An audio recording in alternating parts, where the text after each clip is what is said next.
all regulations while gaining notoriety at an astounding rate. He was more than simply a rapper to his admirers, he was a living example of how an outsider could rule the game. However, that dazzling splendor soon became gloomy. Love turned into disdain. A man who would do everything for money, regardless of the cost to honor or the law, turned cheers into curses, and behind the multi-million-dollar hits was an irreversible trail of scandals. He shamelessly boasted about and implicated himself in his songs, was convicted of sexual offenses, gladly fought in public to feed his ego, and cloaked himself in a facade of wealth with riches, supercars, and jewels, only to have intimate friends reveal it to be a deception. He went from being a rebellious icon to a hated traitor, called a Karen, and ridiculed on social media after he snitched on 12 associates to reduce a 47-year sentence to just 2 years. From the rebellious king of New York, 6ix9ine has become synonymous with dishonesty, treachery, and permanent discolorations. Why would a former world ruler throw himself into the abyss? The price of treachery or unavoidable haughtiness? We must follow every significant event from the time Dummy Boy helped him rise to the top until his entire empire fell apart beyond redemption in order to comprehend this decline. Does everything you do depend on money? Daniel Hernandez was raised in Bushwick, a dangerous neighborhood where poverty and violence were commonplace. Hernandez left the 8th grade and performed odd jobs to help support his family when his stepfather was killed when he was 13. He started his musical career in 2014 under the stage name 6ix9ine, which was influenced by Japanese anime and the number 69. 6ix9ine's aggressive lyrical style, full-body tattoos, and rainbow hair made him an immediate SoundCloud success. But Gummo, his 2017 hit, was the game-changer. Gummo was a statement as much as a tune. In just a few months, the song's thumping beat, evocative lyrics, and gang member-filled music video helped it climb to number 12 on the Billboard Hot 100 and garner over 130 million views on YouTube. In an interview with DJ Academics, 6ix9ine boasted about his connections to the renowned New York Bloods branch known as the 9 Gangsta Bloods, saying, "I want people to know I'm real, I live this life." A generation yearning for strong, rebellious characters was captivated by his art, which combined gangster images, vivid colors, and a defiant attitude. The positive response from the public helped 6ix9ine reach new heights. Day 69, his first mixtape, peaked at number 4 on the Billboard 200. With songs like Kike and Kuda enhancing his reputation. Despite being leaked prior to its release, his album Dummy Boy debuted at number 2 on the Billboard 200 thanks to the smash song Fefe featuring Nicki Minaj, which achieved double platinum certification and peaked at number 3 on the Hot 100. At his height, he had over 15 million Instagram followers, and every post he made generated millions of responses and debate. "I only need to be seen, I don't need to be correct." One of 6ix9ine's quotes perfectly captured his philosophy. Instead of alienating fans, 6ix9ine's unpredictability enthralled them. He had a devoted following that supported him in the face of all criticism and admired his boldness. However, few understood that the same irrational demeanor and risky associations that made him well known also served as the catalyst for a string of legal catastrophes, plunging the growing celebrity into a vortex of censure and incarceration. Even before Gummo existed, in 2015, the fissures started to show.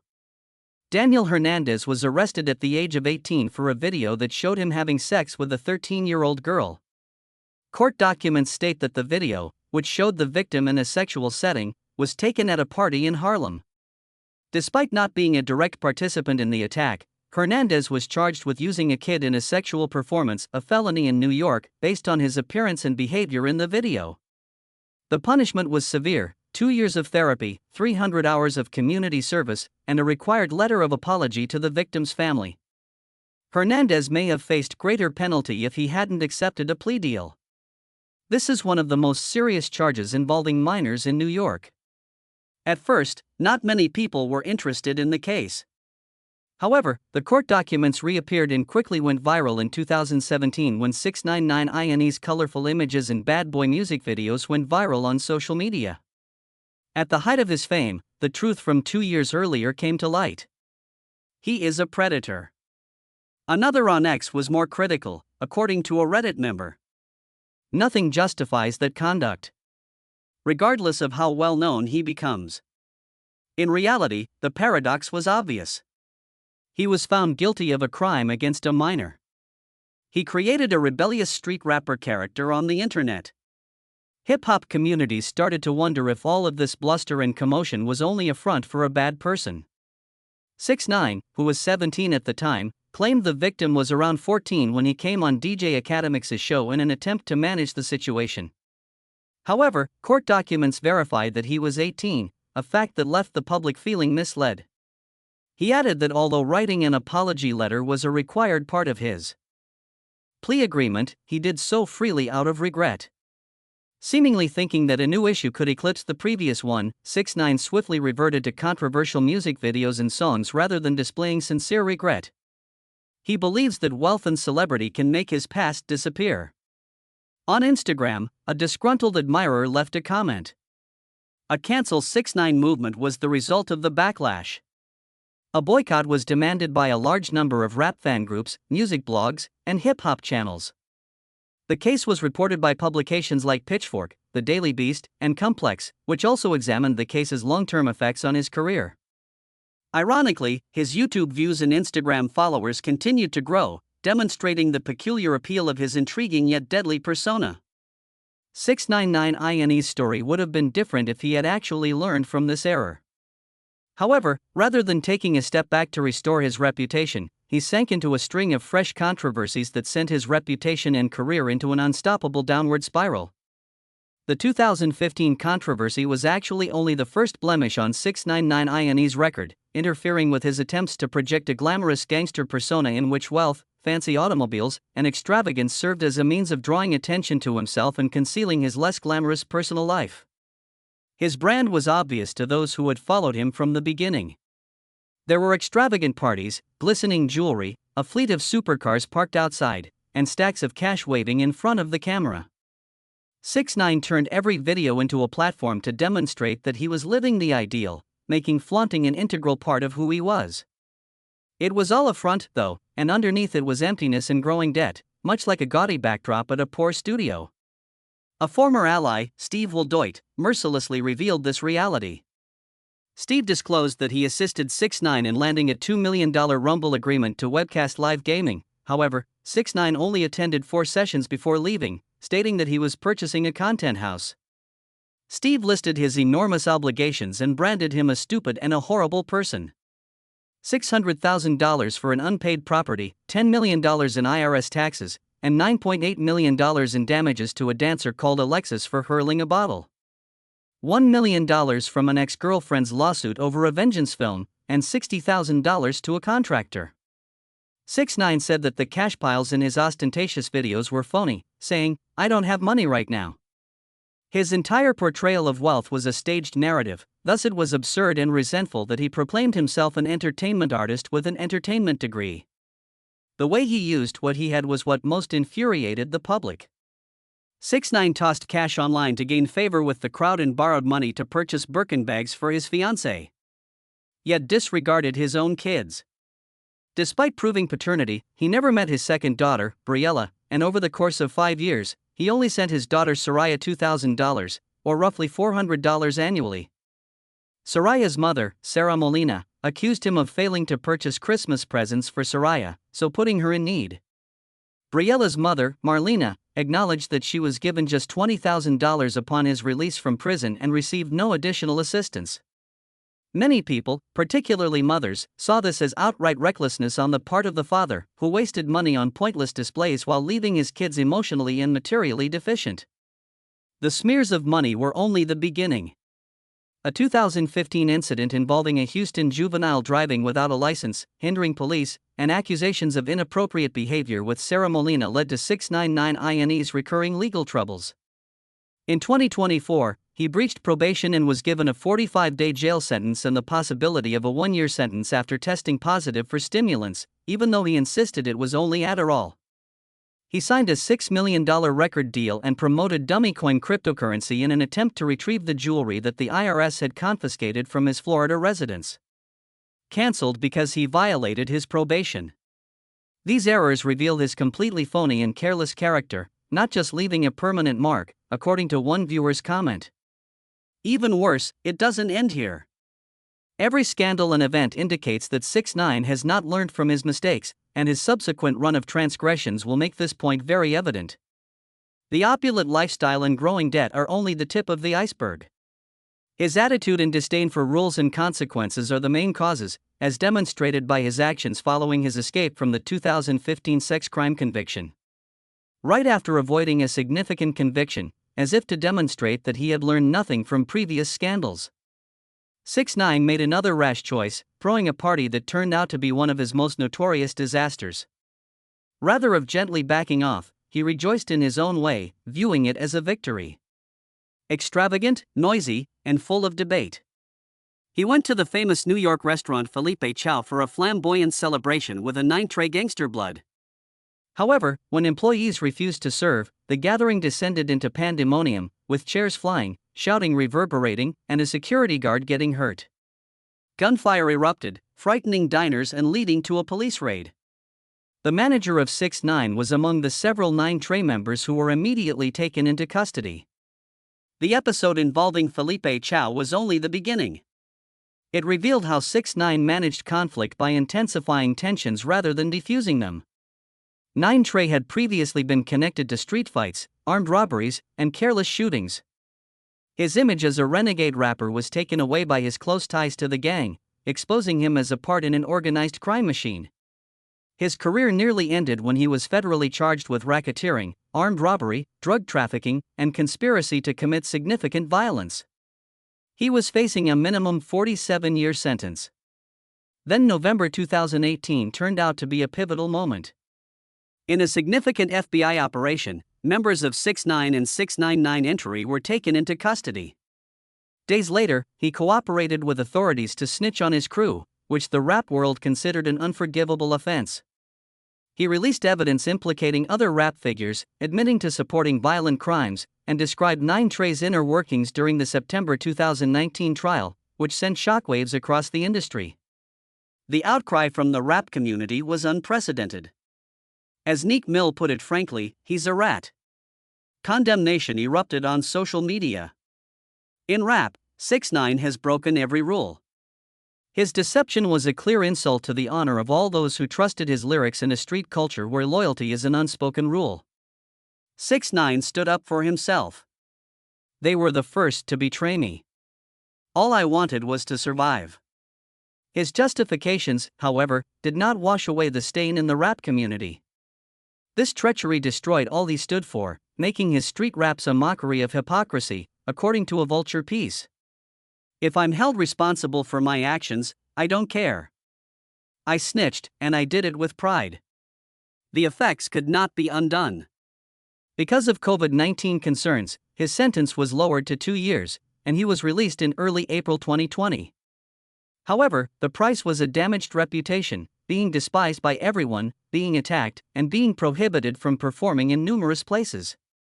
Rather than expressing regret, 6ix9ine doubled back, making his treachery something to brag about. I outwitted the system. However, these attempts only served to increase his apparent coldness.